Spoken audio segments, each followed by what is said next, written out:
Welcome to Democracy Now!, Ralph Nader. Why do you say that?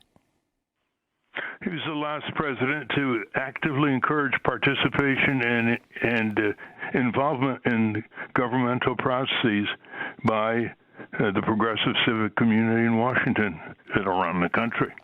I mean, he insisted on hearing from consumer advocates, environmental advocates, civil rights advocates, and he proved it. He appointed the best possible regulators for the Federal Trade Commission, Mike Perchuk, Joan Claybrook for the Auto Safety Agency, Donald Kennedy for the Food and Drug Administration, Doug Costel for the Environmental Protection Agency, and Carol Foreman, all kinds of leaders that would never be inside government. They would be excluded. Their calls wouldn't be returned. They couldn't meet with the President of the United States.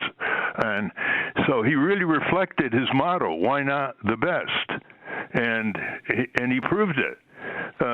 We had a president who was rejected by the American people in favor of a grade B actor from Hollywood, Ronald Reagan, who dismantled just about everything that Jimmy Carter did and put corporations in charge. So we have the lesson of Jimmy Carter now being conveyed to the American people at long last. And there was Donald Trump in the audience at the National Cathedral. What must be going through his mind? Must be going through his mind is this guy Carter was a lot different than I was. Donald Trump, but he lost the second term, for sure and I won it. One thing for sure that President-elect Trump has commented on is that the flags will be at half-staff during the inauguration, perhaps the first time ever, and he is very unhappy about that. But if you can elaborate more, Ralph Nader, on why you believe Jimmy Carter lost his second-term bid for president. Of course, he lost to Ronald Reagan. And why you believe President Trump won for the second time. Well, he lost in great part because he was sabotaged by his own Democratic Party. He was challenged by Ted Kennedy, of course, which is okay to have a competitive primary in 1980. But the Democratic Party sabotaged him in Congress. People may not remember that there was a majority Democrat control of Congress.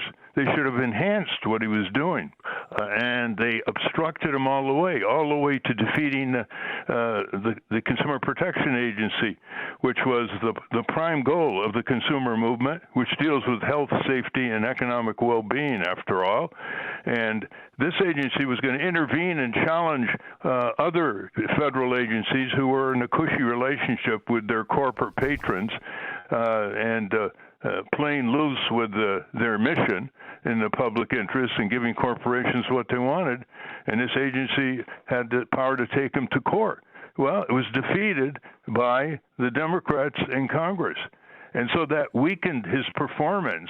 I think Jimmy Carter's performance, Amy, illustrates the problem of the electorate. Period. That their expectations for what a president should do is very, very low. If you ask average people, what would you want from a president? They wouldn't tell you all that much. They'd say, well, he should be honest and keep us strong. But look what Jimmy Carter did that was ignored by the expectations of the people, which led to the Reagan landslide of Carter and the loss of many fine senators and representatives in the Congress. He deregulated cartels over the airline, trucking, railroad industry. His personal behavior was exemplary. He was honest as presidents can come. He was stable. He read. He thought. He acted. He had an efficient use of his time. He paid attention to facts and realities, saw problems and wanted to treat them. He was okay with democracy. He was the first president to deal with renewable energy and warned about the climate issue, which people ignored. This is back in the 1970s. He observed the laws, which succeeding presidents have had a hard time doing. He pressed for arms control treaties. He wanted peace negotiations. He wasn't just shipping weapons to Netanyahu genocidal action or anywhere in the world. He wanted peace negotiations. And, of course, he kept saying things that brought the best out of people. In 1984, his former chief domestic policy advisor, Stuart Eisenstadt, who eulogized him yesterday at the state funeral, wrote a piece for the Washington Post headlined "In Defense of Jimmy Carter." Eisenstadt wrote, quote, "He began taking the Democrats into the new post-New Deal era.